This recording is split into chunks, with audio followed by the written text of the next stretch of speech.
Buenos días a todos. Vamos a dar comienzo a nuestra reunión y están llegando los últimos rezagados mientras llegan. Bueno, vamos con este tiempo de adoración, de comunión, como pueblo de Dios, de ser una comunidad que vive el Evangelio y que se trata en sus relaciones los unos con los otros con el Evangelio del Señor Jesucristo. Eso es lo que aspiramos, lo que anhelamos a ser como iglesia, una iglesia que vive, que respira el Evangelio por todas partes. El Evangelio de nuestro Señor Jesucristo, la gracia y el perdón de Dios en todas nuestras áreas de nuestra vida. ¿Y por qué? ¿Por qué es importante esto? Bueno, porque vivimos en un mundo que no para de darse de cabezazos contra la pared, con la triste realidad de lo que realmente es el ser humano. Por más que el mundo sueña con mundos ideales, con situaciones en las que por fin el ser humano, a través de distintos medios o propuestas, adquiere la paz mundial, consigue tener pues, ese mundo ideal que aspira y que sueña, pues no deja de dar palos de ciego y esta vez darse de bruces con la triste realidad de la existencia de los seres humanos.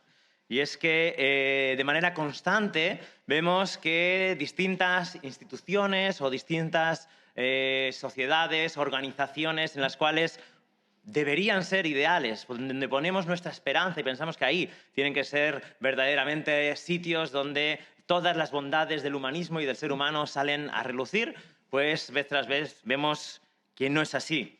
Continuos escándalos, ¿no?, que salen de las ONGs más famosas y más conocidas, casos de blanqueo de dineros, de corrupción económica, de abuso de poder, de abusos sexuales, ¿no? Incluso de abusos sexuales con niños, ¿no? ONGs que tratan con niños y tienen casos de escándalos sexuales con niños.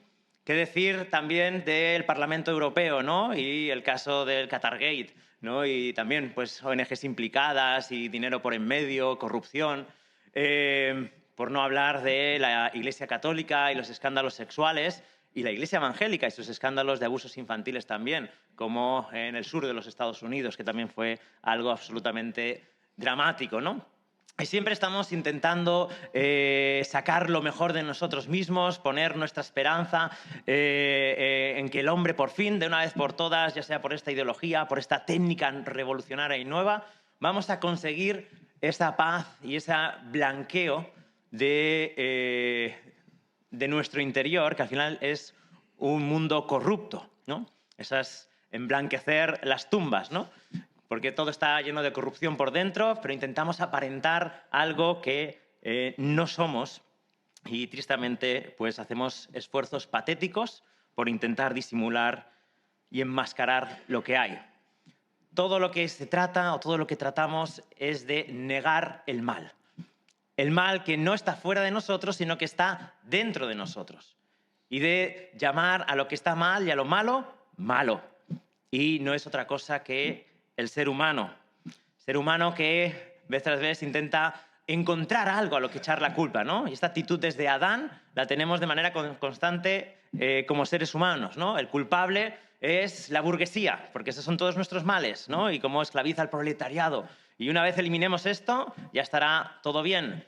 El problema es el hombre masculino. Si lo eliminamos de la ecuación, por fin el mundo será un mundo de paz, ¿no? Y todo ese drama que haya cometido el hombre masculino, entonces ya todo será bueno, bonito y maravilloso, ¿no? O el problema es el ser humano en sí, porque está dañando la madre naturaleza, ¿no? Y cómo dañamos el planeta y le hacemos daño cuando todo es idílico y perfecto y lo único malo que hay en el mundo es el ser humano. Y toda una serie de echar balones fuera, ¿no? Habéis oído la frase, el poder corrompe. Y claro, si el hombre no tiene poder, entonces es bueno y sale sus mejores deseos. Pero vez tras vez, como decíamos, el problema del mal no es un problema que está externo al hombre, aunque hayan cosas terribles en la sociedad o hagamos cosas o hayan cosas que nos inciten al mal. El problema, dice las Escrituras de manera constante, es el hombre, el ser humano. Es que estamos viviendo fuera del Edén. Y ese es el gran problema que nos habla las Escrituras. Por ejemplo, 1 Timoteo 6:10, el apóstol Pablo, ¿verdad? Dice, porque la raíz de todos los males es el dinero. ¿No? Dice, porque la raíz de todos los males es el amor al dinero. El amor al dinero. El problema es el deseo del hombre. Son sus aspiraciones, es lo que quiere llegar a ser. Es el intento de vivir sin Dios en este mundo. Y eso la Biblia lo describe con una palabra antigua, que es pecado. Y el pecado es una condición. No es solo un acto que hacemos. Evidentemente hay actos pecaminosos y pensamientos pecaminosos, pero el pecado es una condición. Y la mejor manera, o una de las maneras más ilustrativas que la Biblia tiene para explicarnos qué es eso, es la situación de estar fuera del Edén. Todo ser humano nace fuera del lugar donde Dios se pasea y tiene comunión con los suyos. Estamos todos fuera. Y por lo tanto, todos estamos sin Dios en este mundo. Y lo que hacemos es tratar de vivir de espaldas a Dios y de hacer de este mundo un paraíso sin Dios. ¿Pero qué conseguimos? Destrozar el mundo, destrozarnos a nosotros mismos, la ruina más absoluta y vivir de manera constante en miseria. Vidas miserables fuera de Dios. Y todas las propagandas, todas las proclamaciones, todos los intentos que en esta sociedad hacemos son intentos al final vanos. Y todas las propuestas de solución son parches. Y aunque puedan tener, y es necesario contener el mal, y es necesario mejorar en muchas cosas, no digo que no. Y no digo que todas las personas que trabajan en una ONG o en la Iglesia Católica o en la Iglesia Evangélica o en cualquiera de estos sitios son malas, no, ni mucho menos. Ni siquiera la mayoría. Pero tristemente no vamos a conseguir ese mundo ideal. No podemos. Lo que vamos a hacer es destruirnos de manera constante, porque nunca el ser humano es capaz de apuntar al problema real. Está absolutamente cegado y es incapaz de verlo y es incapaz de solucionarlo. Y encontramos que el Dios de la Biblia es un Dios que sí sabe cuál es el problema del hombre. Y el Dios de la Biblia es aquel que es el más realista de todos. Y en ningún momento nos habla de fantasías o de cosas que no pueden ser, sino que describe al ser humano en toda su realidad. Y hoy vamos a ver uno de esos textos que se encuentra en Deuteronomio capítulo 15. Un texto donde Dios está formando a su pueblo. Moisés está hablando a esa generación que va a entrar a la tierra prometida y Dios va a llevar adelante su plan de salvación de toda la humanidad a través de un hombre, Abraham, y después de toda la promesa que sigue en sus herederos a través de Israel. Y el plan de Dios sigue adelante y va a crear una sociedad donde Él va a estar en medio de ellos y que tiene que ser testimonio a los demás. Pero sin embargo, Él no se lleva al engaño y nos habla también de cómo va a ser esa sociedad. Dice Deuteronomio capítulo 15. Dice, al cabo de cada 7 años harás remisión de deudas. Así será la remisión. Todo acreedor hará remisión de lo que haya prestado a su prójimo.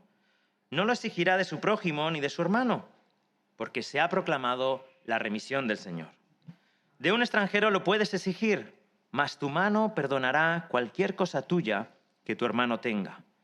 Y no habrá menesteroso entre vosotros, ya que el Señor de cierto te bendecirá en la tierra que el Señor tu Dios te da por heredad para poseerla, si solo escuchas fielmente la voz del Señor tu Dios, para guardar cuidadosamente todo este mandamiento que te ordeno hoy. Pues el Señor tu Dios te bendecirá como te ha prometido, y tú prestarás a muchas naciones. Pero tú no tomarás prestado y tendrás dominio sobre muchas naciones, pero ellas no tendrán dominio sobre ti.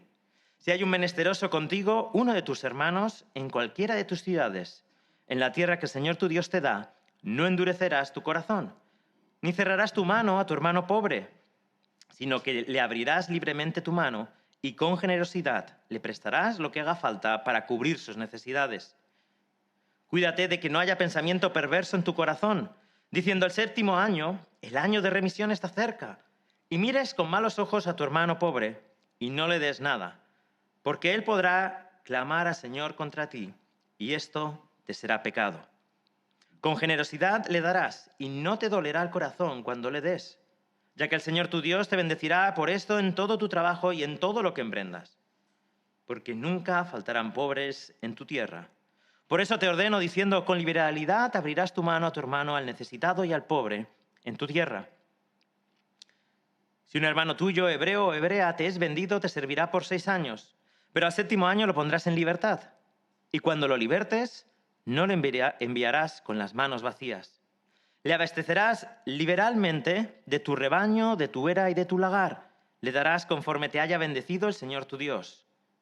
Y te acordarás que fuiste esclavo en la tierra de Egipto, y que el Señor tu Dios te redimió. Por eso te ordeno esto hoy. Y sucederá que si Él te dice, no me iré de tu lado, porque te ama a ti y a tu casa, pues le va bien contigo, entonces tomarás una lezna y horadarás su oreja contra la puerta, y será tu siervo para siempre, y lo mismo harás a tu sierva. No te parezca duro cuando lo dejes en libertad, porque te ha dado 6 años, con el doble del servicio de un jornalero. Y el Señor tu Dios te bendecirá en todo lo que hagas. Todo primogénito que nazca de tu ganado y de tu rebaño consagrarás al Señor tu Dios.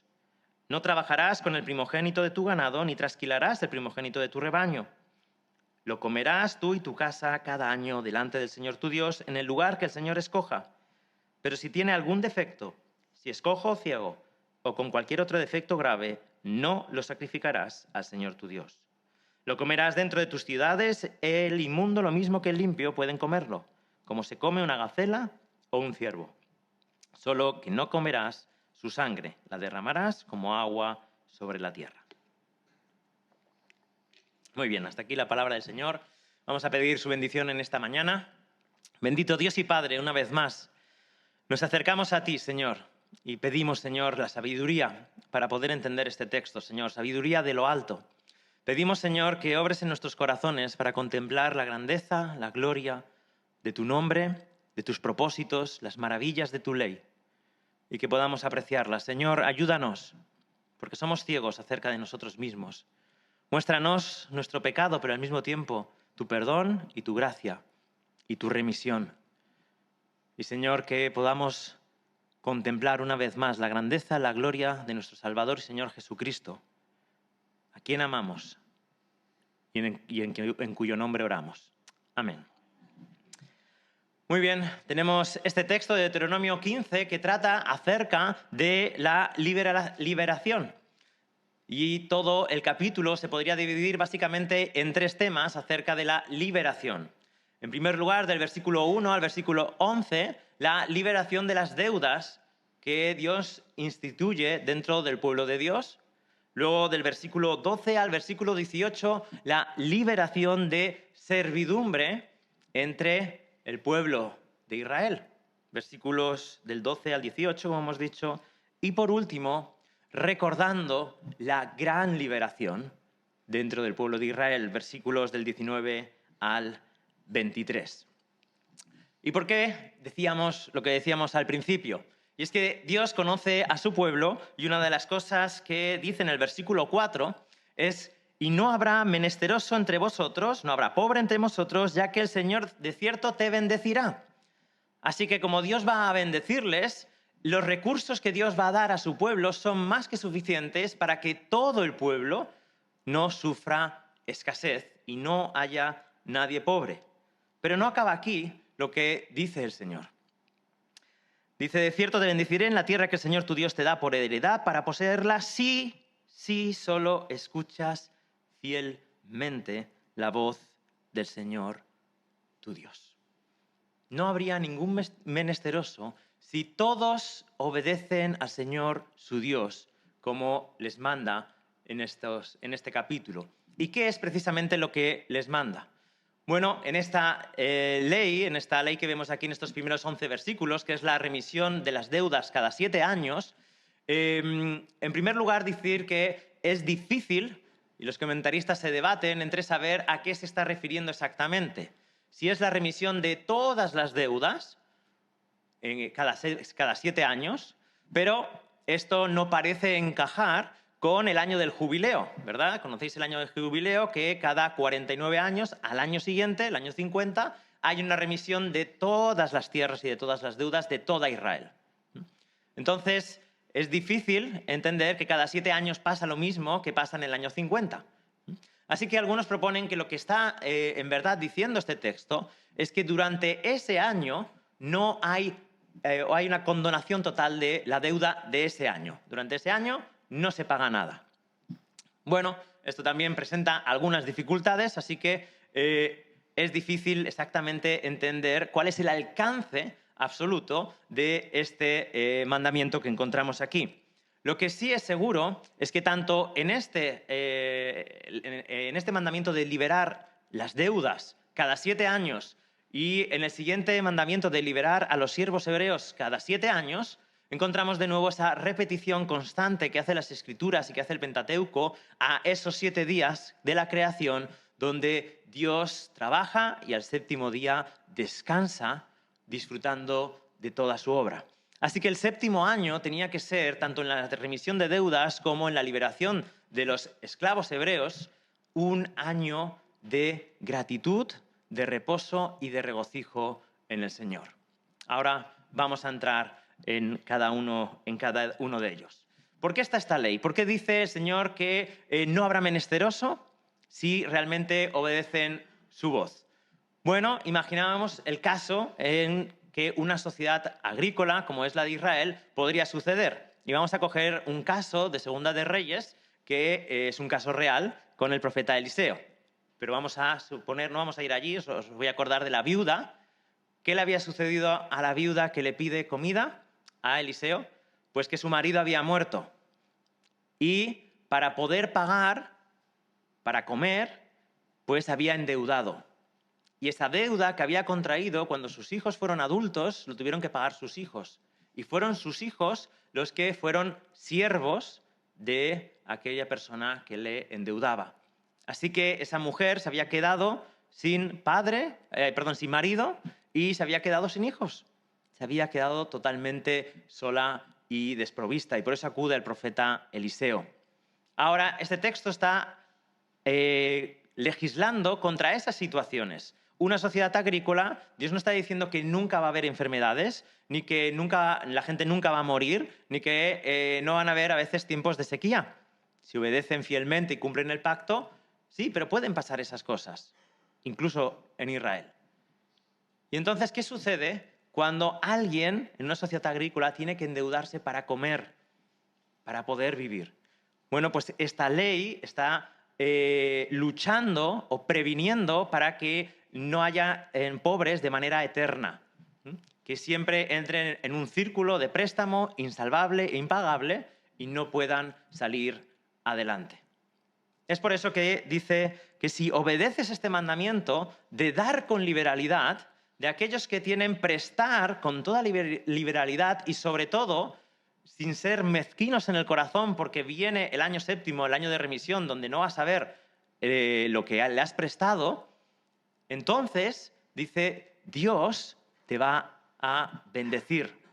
Y tanto aquel que no tiene como aquel que sí tiene, ese año de remisión no solo los iguala, sino que les hace que tengan que mirar al Dios del cielo y a su bendición para la provisión de su vida.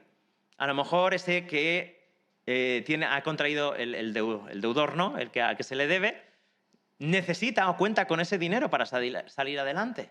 Sin embargo, lo tiene que dar, lo tiene que condonar totalmente, confiando en su Dios.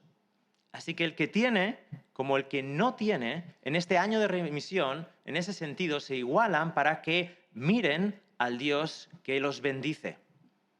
Y establece Dios un sistema en el cual bendice y aquellos que tienen comparten con aquellos que no tienen. Y si estos escuchan la voz de Dios, entonces es cuando dice el versículo 4, y no habrá menesteroso entre vosotros. ¿Por qué? Porque el propio pueblo cuida de los suyos y cuida cuando hay alguien que le va mal en la vida por estas situaciones de desgracias que hay en la vida. Ahora, esto, ¿cómo lo traspasamos al día de hoy? ¿Cómo hacemos la aplicación?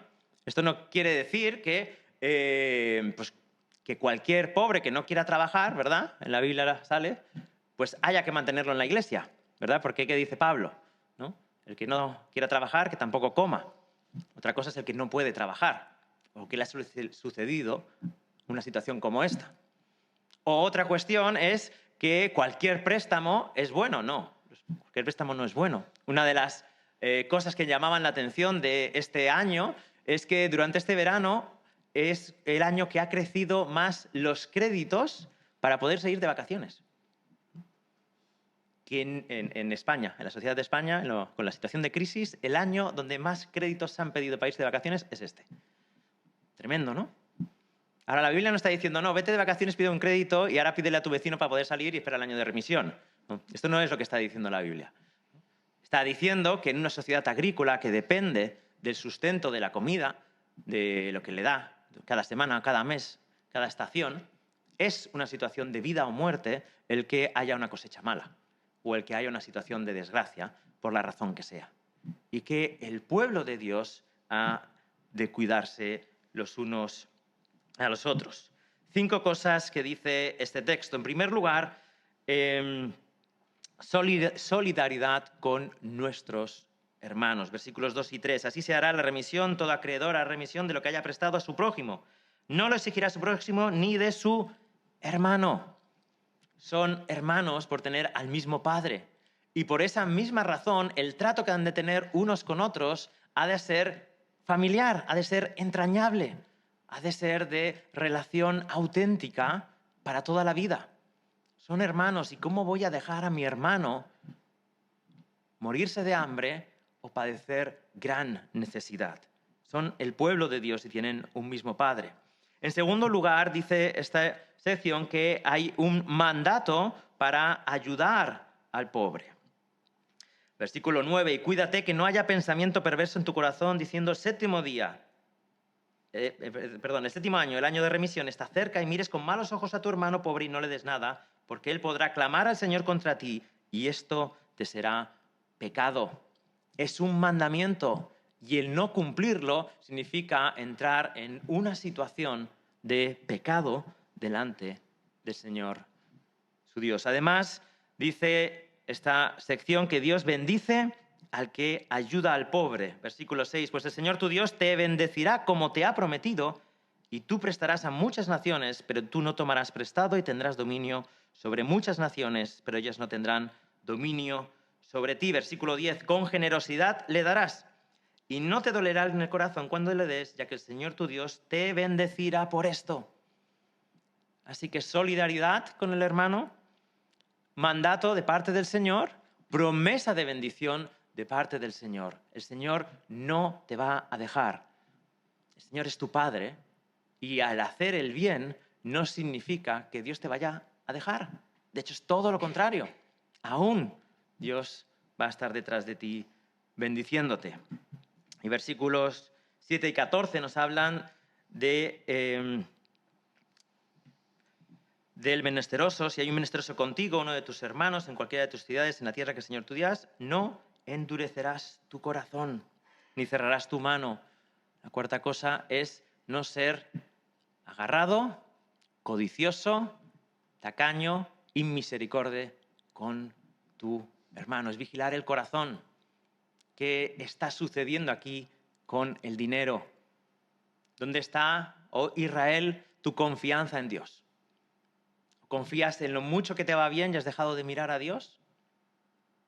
¿O quieres mantener un estatus con los demás y por eso quieres cerrar tu corazón? No vaya a ser que yo pierda todo lo que tengo. ¿Qué es lo que hay en el corazón? Pregunta Dios. Vigílalo.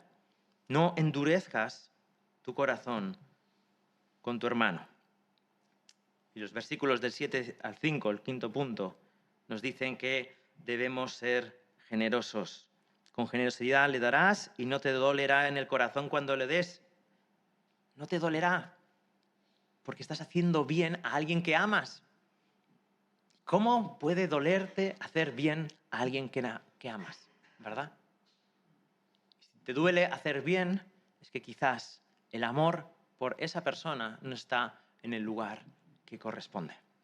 Así que por estos 5 principios, Dios pide a su pueblo que se cuiden y se amen los unos a los otros, por razón de ser pueblo de Dios, por razón de tener un Padre que les ha dado todo, que todo lo que tienen es de Dios, no tenían nada, eran esclavos y habían salido llenos de riqueza porque Dios se la había entregado. Así que si no tienen nada, ¿de qué manera van a cerrar su mano contra su hermano, aquel que Dios también ha salvado?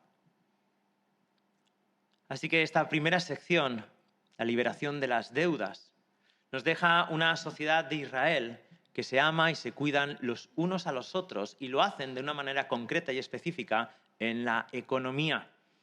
Muchas veces pensamos o hablamos de la economía como si no fuese espiritual, pero la economía es totalmente espiritual.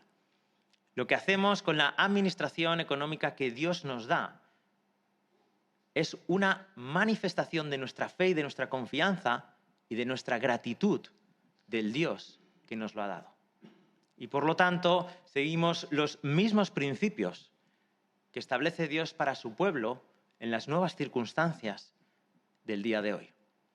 Damos con generosidad a nuestros hermanos, en primer lugar, como dice la Escritura, porque Dios nos bendice, porque Dios es nuestro Padre, porque Dios nos lo da todo, porque buscamos primeramente el reino de Dios y su justicia, y todas las demás cosas os serán añadidas. Así que lo mismo que quería Dios para su pueblo Israel, lo demanda y lo pide para su iglesia. Y veremos que hay un cambio fundamental en la sociedad del pueblo de Israel y en la iglesia del Nuevo Testamento. Pero antes de eso, vamos a ver la liberación de la servidumbre. Ahora, hemos visto que esta sociedad, Dios demanda que se liberen las deudas, no que no hayan, sino que el año de remisión sea un año de regocijo en el Señor, de disfrutar del perdón y de igualarse los unos a los otros, de mejorar un poco los que están mal y de no subir tanto los que están bien.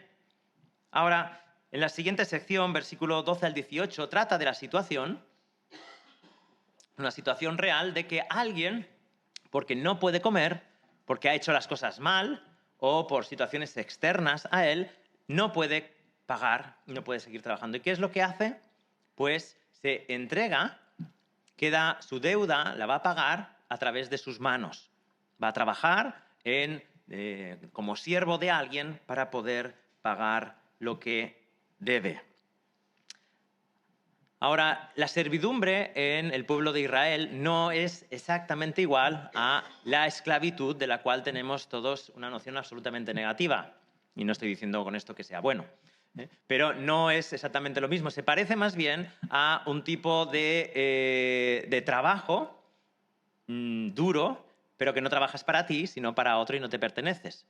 Habían situaciones en las que podían ser difíciles, pero fijaos que el texto nos habla de que si amas a la persona con la que estás, porque te tratas súper bien, puedes quedarte allí para servir para siempre. Podría llegar a ser el caso de ser una servidumbre agradecida, una buena manera de vivir. Con esto no estoy idealizando la Biblia ni la situación de servir a otra persona y de no trabajar para tus propios intereses. Pero no es una situación de esclavitud como tenemos la imagen de toda la situación de la esclavitud que en Estados Unidos pues tristemente fue famosa, pero no solo en Estados Unidos, sino en Inglaterra, de la cual William Wilberforce pues consiguió una libertad, ¿no? Situaciones absolutamente duras y extremadamente crueles. Aquí aún conservaban el hecho de ser parte del pacto. Eran parte del pueblo de Dios y estaban sirviéndose los unos a los otros. Situaciones duras, sobre todo duras cuando los amos o aquellos que en ese momento a los cuales estaban sirviendo se apartaban de los principios y de los mandamientos del Señor. Ahora, una de las cosas interesantes cuando viene el año de remisión, al 7º año, es que de nuevo le dice, no se va a ir, después de haberte servido 6 años y haber pagado su deuda contigo, no se va a ir con las manos vacías, sino que de la misma manera que Israel se fue de Egipto con las manos llenas después de haber trabajado 400 años, a él también le vas a dar lo suficiente, de manera generosa, para que pueda volver a establecerse. Le vas a dar, dice, cuando lo libertes no lo enviarás con las manos vacías, le abastecerás liberalmente de tu rebaño, de tu era y de tu lagar, le darás conforme te haya bendecido el Señor tu Dios. Así que cuando se liberaba al siervo era un momento de bendición. El que lo liberaba tenía la oportunidad de bendecir a aquel hermano suyo que había estado trabajando para él por una situación difícil en su vida. Y pide que lo bendiga con la bendición del Señor. No dice exactamente cuánto, pero sí lo suficiente para al menos intentar poder establecerse de nuevo por su cuenta. Así que liberación de deudas, liberación de servidumbre. Y acaba el texto en los últimos versículos con un texto que parece de entrada que no tiene nada que ver con la liberación, que es el tema de los primogénitos y de sacrificarlos y de comer en presencia del Señor. ¿Qué tiene que ver esto con todo lo que estamos viendo de la liberación? ¿Por qué el Espíritu Santo ha colocado este texto en este punto? Bueno, porque todo primogénito tenía que ser redimido. Y eso era una celebración y un recuerdo permanente y constante de la Pascua, de la salida de Egipto, donde tuvieron que sacrificar a sus hijos primogénitos, pero en lugar de eso, Dios instituyó al Cordero de la Pascua. Y todos los primogénitos varones que nacían tenían que ser dedicados al Señor, pero eran santificados, eran redimidos por la Pascua y eran redimidos en recuerdo cada vez que uno de estos animales nacía. Así que era señal de redención y era señal de la provisión de Dios. ¿Os imagináis que tienes una oveja, el primero que nace lo tienes que dar al Señor? ¿Qué sabes si vas a tener más? Y si esta es la última que te queda, tienes que confiar en el Señor.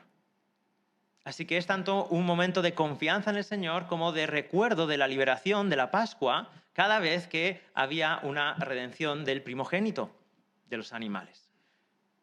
Y tenían que ir a celebrarlo a el lugar que Dios escogiese, toda la familia conjunta. Lo partían, lo sacrificaban y después lo comían en presencia del Señor, recordando que todas las bendiciones que disfrutan ahora pertenecen al campo de la liberación del Señor. Así que con estos 3 episodios, el pueblo de Israel tenía que vivir de manera permanente y constante en el recuerdo de que pertenecen a Dios y de que necesitan de la liberación que Dios ha traído a sus vidas. Y que esa característica de Dios y ese acto de Dios en sus vidas debe permear todas sus leyes, debe permear todas sus relaciones y debe saturar la vida de la familia cuando hacen las celebraciones. La redención. Estamos juntos por la redención. Las leyes tratan de la redención. Recordamos, bendecimos, nos alegramos en que hemos sido redimidos. Y de manera constante el Señor quiere girar su mirada hacia Él mismo. Que a pesar de lo duras de las dificultades, de los miedos y del pecado, pudiesen de manera constante estar mirando al Dios que los ha librado.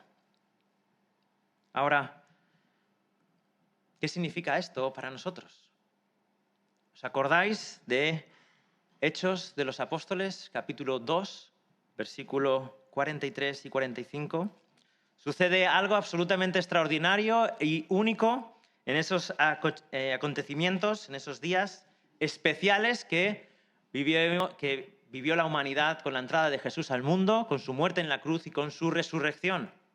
Pero no acabó ahí, hubo un evento único e irrepetible que sucedió, y es que ese mismo Jesús que había sido resucitado envía a su Espíritu Santo de una manera que no había estado hasta ese momento en el Antiguo Testamento. ¿Y qué es lo que sucede cuando es derramado el Espíritu Santo sobre la iglesia? Hechos capítulo 2, versículos 43 al 45. Dice, sobrevino temor a toda persona y muchos prodigios y señales eran hechas por los apóstoles. Todos los que habían creído estaban juntos y tenían todas las cosas en común. Vendían todas sus propiedades y sus bienes y las compartían con todos según la necesidad de cada uno. Del versículo 32 del capítulo 4 continúa diciendo esta práctica de la iglesia primitiva. Dice, la congregación de los que creyeron era de un corazón y un alma, y ninguno decía ser suyo lo que poseía, sino que todas las cosas eran de propiedad común. Con gran poder los apóstoles daban testimonio de la resurrección del Señor Jesús, y abundante gracia había sobre todos ellos. No había, pues, ningún necesitado entre ellos, porque todos los que poseían tierras o casas las vendían, traían el precio de lo vendido y lo depositaban a los pies de los apóstoles y se distribuía a cada uno según su necesidad. Así que la entrada del Espíritu Santo en este mundo y la confirmación de la muerte y de la resurrección de Jesucristo y de los planes de Dios para el ser humano es que en la Iglesia se cumple de una manera fehaciente y auténtica lo que está registrado y el propósito por el cual el pueblo de Dios tiene estas leyes de Deuteronomio capítulo 15.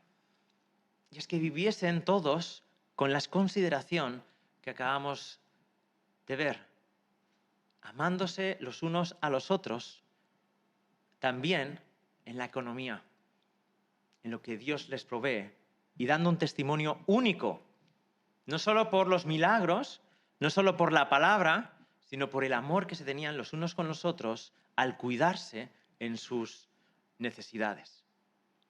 Y esta situación que se da en la iglesia primitiva, que es un momento único en la historia de la iglesia, es algo a lo que en la entrada del reino de Dios en este mundo nos apunta y nos ayuda a degustar con la venida del Señor Jesucristo de nuevo a este mundo. Apocalipsis capítulo 21, del 1 al 7.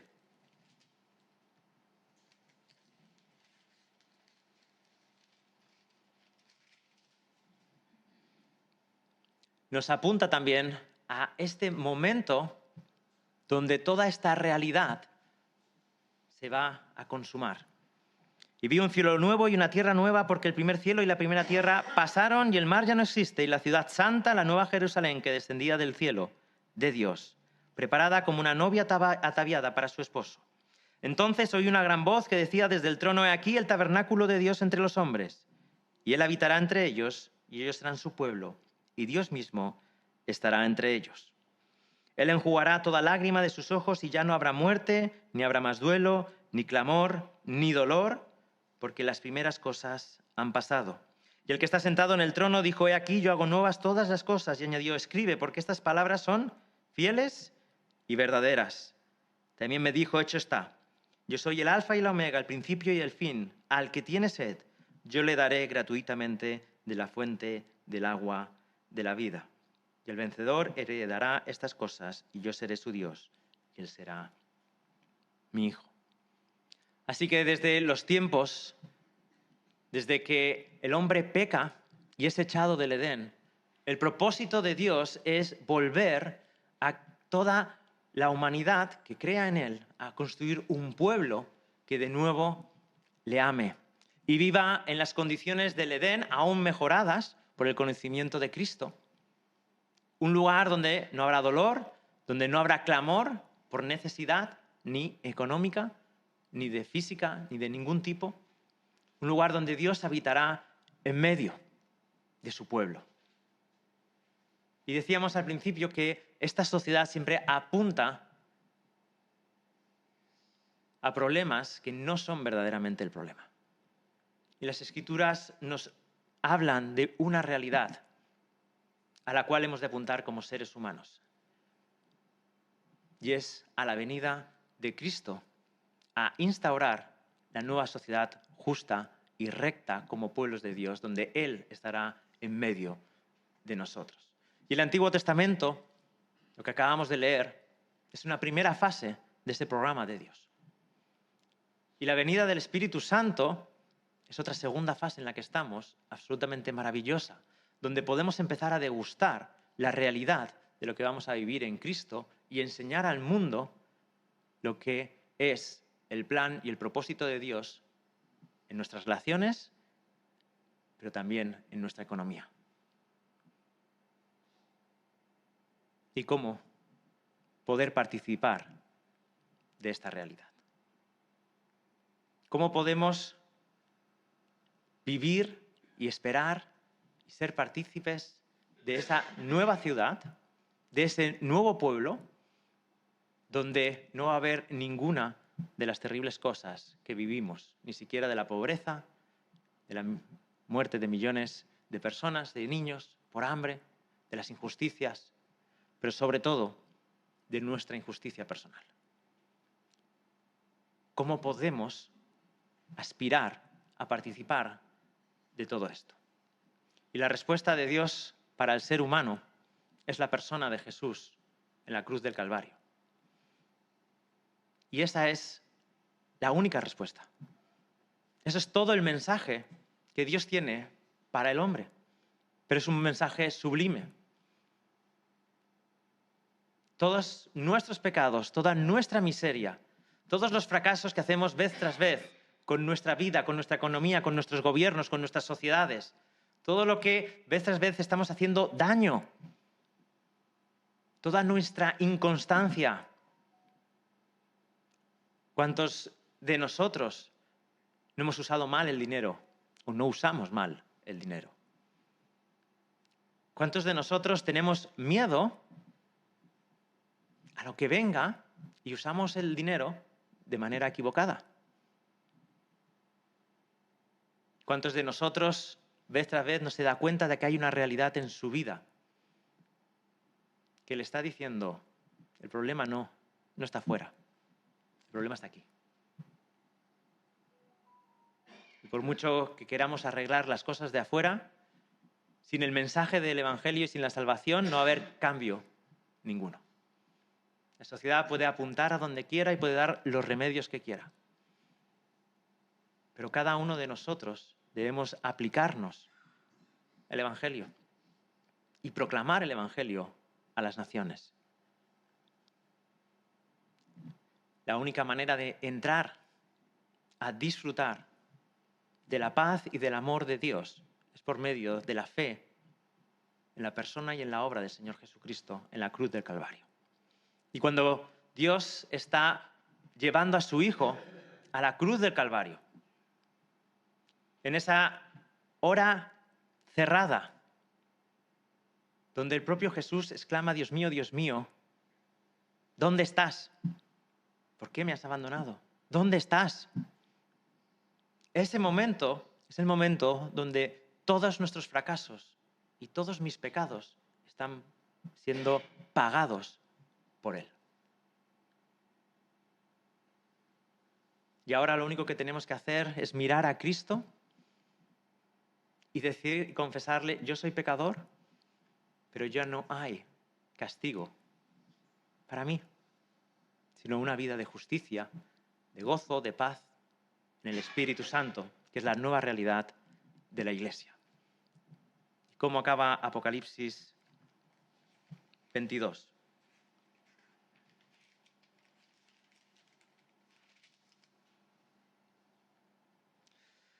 Apocalipsis 22, 12 dice, aquí yo vengo pronto y mi recompensa está conmigo para recompensar a cada uno según sea su obra. Yo soy el alfa y la omega, el primero y el último, el principio y el fin. Bienaventurados los que lavan sus vestiduras para tener derecho al árbol de la vida y para entrar por las puertas a la ciudad.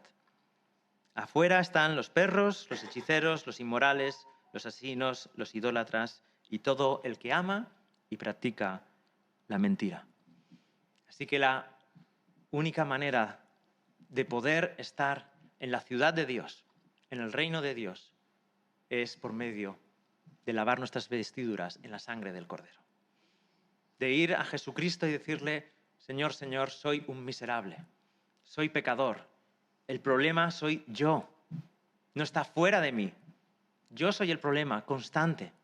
Señor, límpiame, perdóname, sáname, renuévame en el Espíritu Santo. Y de esta manera ser hallado en paz en Él cuando Él venga. Y nosotros, como hijos suyos, los que vivimos ya en la presencia y en la persona de Jesús, vivamos toda nuestra vida saturados de la liberación que hemos obtenido en Cristo. Y tratemos nuestra economía como una economía redimida, una economía de liberación. Tratemos nuestras relaciones como relaciones redimidas, limpias por la sangre de Jesús, perdonadas en Cristo, llenas de gracia, llenas de perdón, llenas de consuelo. Y vivamos nuestras vidas en familia y en comunidad, llenas de la celebración y del gozo de ser perdonados en Cristo Jesús. Porque toda nuestra realidad es sí en Él. Es nuestra realidad. Somos hijos de Dios, familia de Dios, pueblo de Dios. Y eso no lo va a cambiar nada, absolutamente nada. Así que celebremos la liberación de manera constante en esta mañana y recordémonos mutuamente que hemos sido libertos del pecado y que nuestro Dios nos ama y viene a buscarnos. Señor Jesús, te pedimos que vengas pronto, que nos perdones, que nos sigas administrando tu limpieza a pesar de nuestra torpeza. Señor, te confesamos nuestro pecado, te confesamos que te desobedecemos, que hay miedos en nuestros corazones, que hay orgullo, que hay envidia, que hay codicia, que hay inseguridad. Señor, te pedimos perdón porque nos cuesta vivir el Evangelio, primero para nosotros mismos, y recordar que tú nos has perdonado todo en Cristo. Y que de esa manera podamos tratarnos los unos a los otros con el mismo perdón con que hemos sido perdonados. Señor, queremos pedirte que esta iglesia sea una iglesia que vive el perdón, que nos tratamos con misericordia los unos a los otros, que nos ayudamos como pueblo tuyo en todas las necesidades, también las económicas, y que podamos reflejar la grandeza y la gloria y la liberalidad del Dios maravilloso que ha dado su Hijo unigénito para que nosotros seamos libres y seamos ricos. En Él te lo pedimos todo. Amén.